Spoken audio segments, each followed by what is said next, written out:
నమస్తే, welcome to news 9 today. Srisailam Devasthanam 9వ trust board సమావేశం ముగిసింది. మొత్తం 45 అంశాలను బోర్డు ముందుకు తీసుకురాగా వాటిలో 39 అంశాలకు ఆమోదం తెలిపింది. మరో 6 అంశాలను తదుపరి సమావేశానికి వాయిదా వేసింది. అయితే ఉదయం నుంచే ఉత్కంఠ రేపిన సాలు మండపాల నిర్మాణ టెండర్ల అంశాన్ని మరోసారి వాయిదా వేయడం చర్చనీయాంశంగా మారింది. ఇప్పటికే 2 సార్లు ఈ అంశాన్ని పరిశీలించిన ట్రస్ట్ బోర్డు మరోసారి నిర్ణయం వాయిదా వేయడంతో ఆసక్తి నెలకొంది. టెండర్ల ప్రక్రియలో 3 కంపెనీలు పాల్గొన్నప్పటికీ ముందుగా భక్తులకు అవసరమైన టాయిలెట్లు, క్యూ కాంప్లెక్స్, అమ్యూనిటీస్ కాంప్లెక్స్ నిర్మాణాలు పూర్తి చేసిన తర్వాతే సాలు మండపాల నిర్మాణంపై ముందుకు వెళ్లాలని బోర్డు భావించినట్లు సమాచారం. ఇక సమావేశంలో పలు కీలక నిర్ణయాలకు ఆమోదం లభించింది. ఆగస్టు 15 నుంచి ప్రోటోకాల్ దర్శనాలు సంస్కరణలు అమలు చేయాలని, టీటీడీ తరహాలో 48 గంటల ముందే సిఫార్సు లేఖ అందితేనే ప్రోటోకాల్ దర్శన టికెట్లు జారీ చేయాలని నిర్ణయించింది. అలాగే ప్రోటోకాల్ టికెట్లను పూర్తిగా ఆన్లైన్ విధానంలో అందుబాటులోకి తీసుకురానుంది. కడప జిల్లాలోని జ్యోతి సిద్ధవట ఆలయ అభివృద్ధి పనులకు ఆమోదం తెలిపిన బోర్డు స్వామివారి ఆలయం నుంచి అమ్మవారి ఆలయం వరకు స్టెయిన్లెస్ స్టీల్ క్యూ లైన్ల ఏర్పాటు, క్యూ కాంప్లెక్స్ లో వాటర్ కూలర్ల ఏర్పాటు, క్షేత్ర పరిధిలో 20 ప్రాంతాల్లో శౌచాలయాల నిర్మాణానికి కూడా గ్రీన్ సిగ్నల్ ఇచ్చింది. ఆగమ శాస్త్రం ప్రకారం ఆగస్టు 7 నుంచి 11 వరకు వరుణ ఏక సహిత సహస్ర ఘటాభిషేకం నిర్వహించాలని నిర్ణయించిన ట్రస్ట్ బోర్డు నందీశ్వర, నీలకంఠేశ్వర డార్మిటరీల్లో డక్ ఎయిర్ కూలర్ల ఏర్పాటు, అన్నదాన ప్రసాద వితరణ భవనంలో స్టెయిన్లెస్ స్టీల్ క్యూ లైన్ల ఏర్పాటు కూడా ఆమోదం తెలిపింది. శ్రావణ మాసోత్సవాలు, రేపటి శాకంబరి ఉత్సవాల నిర్వహణపై కూడా సమావేశంలో చర్చించినట్లు trust board chairman Pothukunta Ramesh Naidu వెల్లడించారు. ఓం నమ శివాయ, శ్రీ మాత్రే నమః. శ్రీశైల దేవస్థానం నందు నేడు 9వ ధర్మకర్తల మండలి సమావేశం నిర్వహించడం జరిగింది. ముఖ్యంగా ఆగస్టు 15 నుండి ప్రోటోకాల్ దర్శనాల్లో సంస్కరణాత్మక మార్పులు తీసుకొస్తున్నాం. వర్షాభావ పరిస్థితులు తొలగేందుకు ఆగమ శాస్త్రానుసారంగా వరుణ యాగ సహస్ర ఘటాభిషేకం 7వ తారీఖు నుండి 11వ తారీఖు వరకు ఆలయంలో నిర్వహించతలచించినాం. దేవస్థానం దత్తత దేవాలయమైన కడప జిల్లాలోని జ్యోతి సిద్ధవటేశ్వర ఆలయంలో ఆలయ అభివృద్ధి పనులకు చేయడానికి ఈ ధర్మకర్తల మండలిలో నిర్ణయం తీసుకోవడం జరిగింది. అలాగే ఆగస్టు 7న కొలన భారతి క్షేత్రంలో శాకంబరి ఉత్సవాలు కూడా నిర్వహించడానికి ఈ ధర్మకర్తల మండలిలో నిర్ణయించడం జరిగింది. ఈరోజు జరిగిన ఈ ధర్మకర్తల మండలి సమావేశంలో మొత్తం 45 అంశాలు చర్చించబడ్డాయి. వీటిలో 39 అంశాలు ఆమోదించబడ్డాయి.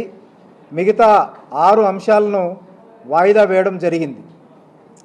సమావేశంలో అజెండా అంశాలతో పాటు శాకంబరి ఉత్సవ నిర్వహణ, శ్రావణ మాసోత్సవాలు, సహస్ర ఘటాభిషేకం కార్యక్రమాల గురించి కూడా చర్చించడం జరిగింది. అదేవిధంగా ఎటువంటి లోటుపాట్లు లేకుండా రాబో శ్రావణ మాస ఉత్సవాలు నిర్వహించాలని, శ్రావణ మాసంలో భక్తుల రద్దీ దృష్టిలో ఉంచుకొని దర్శన ఏర్పాట్లపై ప్రత్యేక శ్రద్ధ తీసుకోవడం జరుగుతుందని, ముఖ్యంగా సామాన్య భక్తులకు సంతృప్తికరమైన దర్శనం జరిగే విధంగా తగు చర్యలు తీసుకోవాలని ఈ సమావేశంలో నిర్ణయించడం జరిగింది.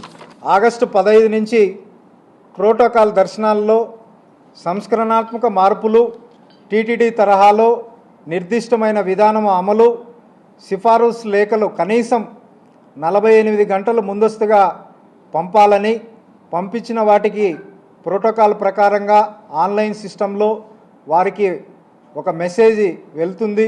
ఆ వచ్చిన మెసేజ్ ప్రకారంగా వారు ఆన్లైన్లోనే పేమెంట్ చేసి టికెట్ డౌన్లోడ్ చేసుకొని దర్శనానికి వచ్చే విధంగా పూర్తి పారదర్శకతతో దీన్ని అమలుపరచబోతున్నాం.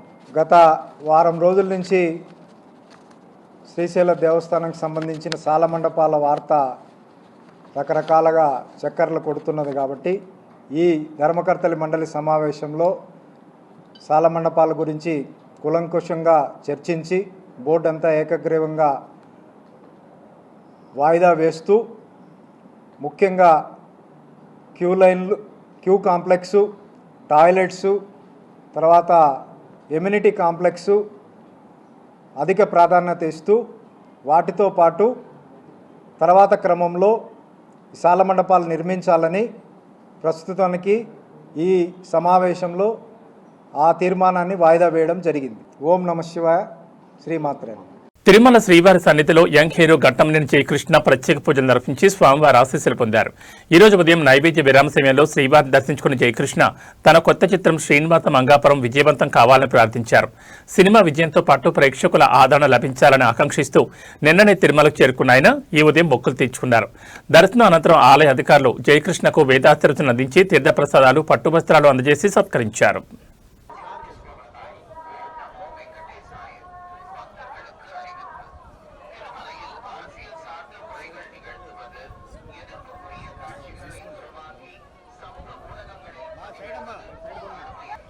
ఒక్క నిమిషం ఫోటో ఒకటి తీసుకున్నాం.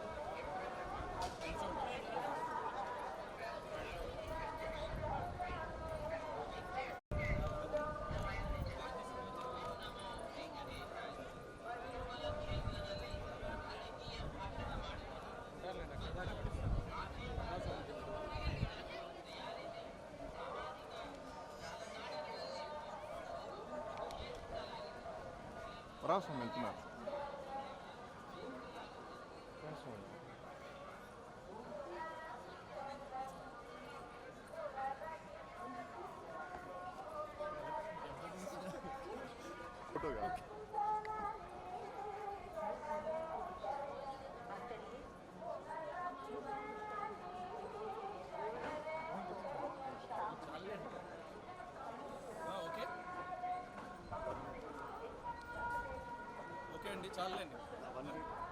సికింద్రాబాద్లోని యశోద ఆసుపత్రిలో చికిత్స పొందుతున్న నర్సంపేట మాజీ ఎమ్మెల్యే పెద్ది సుదర్శన్ రెడ్డిని తెలంగాణ రక్షణ సేన అధ్యక్షురాలు కల్వకుంట్ల కవిత పరామర్శించారు.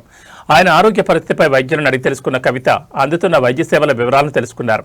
అనంతరం పెద్ది సుదర్శన్ రెడ్డి కుటుంబ సభ్యులను కలిసి పరామర్శించి వారికి ధైర్యం చెప్పారు. మాజీ ఎమ్మెల్యే త్వరగా కోలుకోవాలని ఆకాంక్షించారు.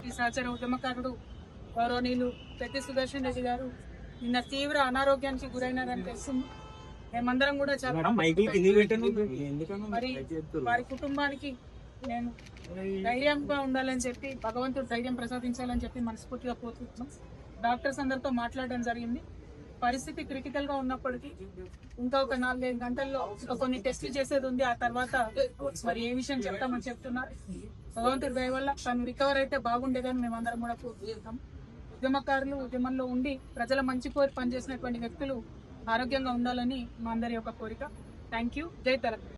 హుస్నాబాద్ మండలంలోని గ్రామ పంచాయతీల అభివృద్ధి కార్యక్రమాలపై రాష్ట్ర రవాణా బీసీ సంక్షేమ శాఖ మంత్రి పొన్నం ప్రభాకర్ సమీక్ష నిర్వహించారు. మండల ప్రజాపరిషత్ కార్యాలయంలో జరిగిన ఈ సమావేశంలో గ్రామాల అభివృద్ధికి చేపట్టాల్సిన కార్యక్రమాలు, స్థానిక సమస్యలు, వాటి పరిష్కారాలపై అధికారులతో విస్తృతంగా చర్చించారు.